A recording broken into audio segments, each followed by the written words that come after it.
what's up? This is Alli Bourne-Vanneck, and welcome to VI Tings. This is a show that covers the best of the VI, people, places, and Tings. I'm talking the best of the VI, and we're starting with the people. Check it out.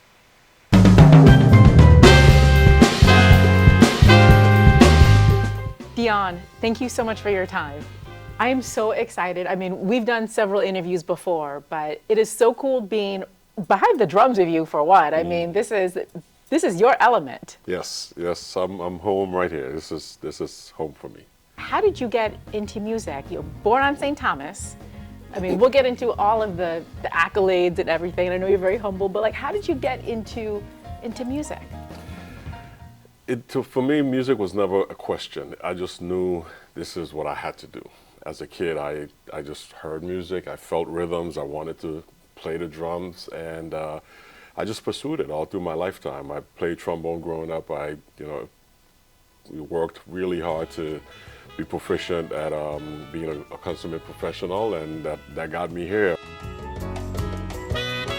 Do you remember the first time you picked up a musical instrument, and what was that like for you?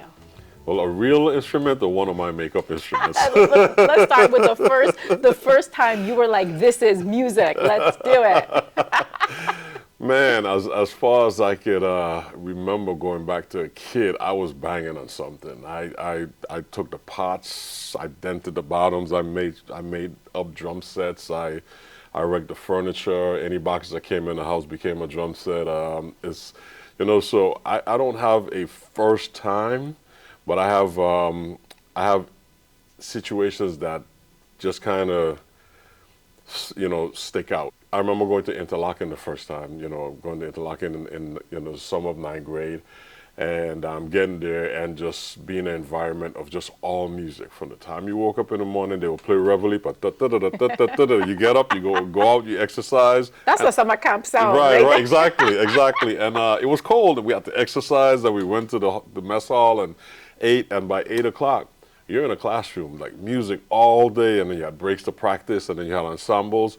And it was just 6 weeks of just amazing euphoria for me. And I came back from Interlochen and I said, wow, this is exactly what I've been wanting in my life, and this is what I want to do. And all through high school, I just, worked towards that. And then another, life-changing moment was joining the McDonald's All-American High School Band as a senior in high school.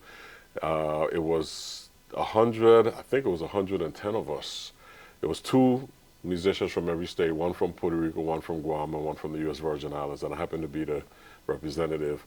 And we just got together. New York City was the first trip. We practiced every day, similar to Interlochen, all day worth of music, and we would get up at 5 o'clock then and go through that whole process.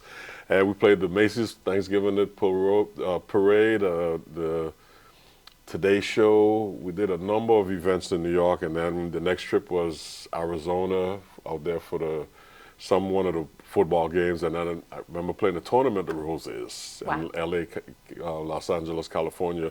So we toured the country, and it was really nice. And that set me up. I knew then this is what I really want to do.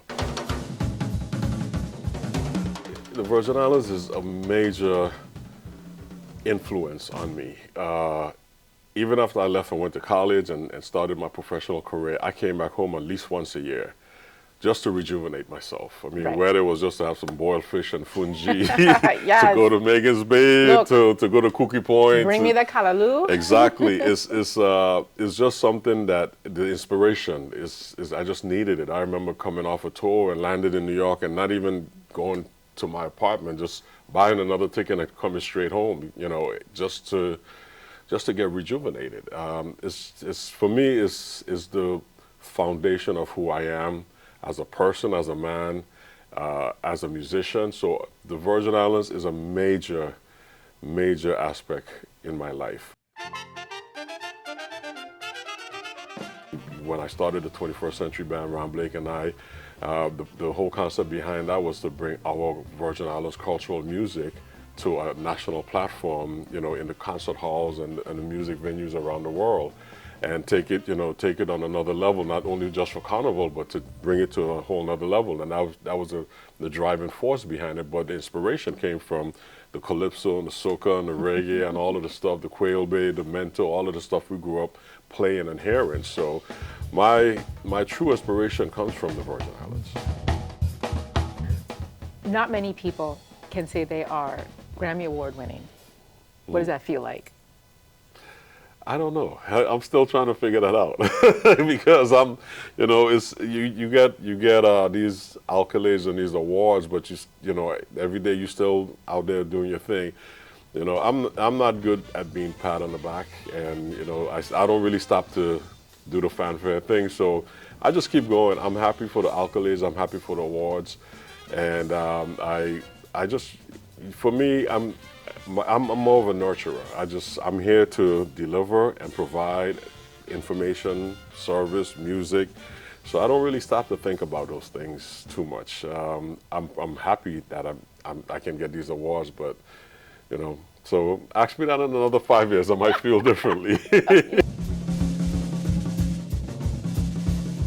Dion, thank you so much. It's always great catching up with you, being able to just hear about what you're up to and, your performances, everything. So thank you. Thank you for all that you do and for giving back so much to our community. Well, it's a pleasure. It's an honor to serve my community, and I'm really happy to be here.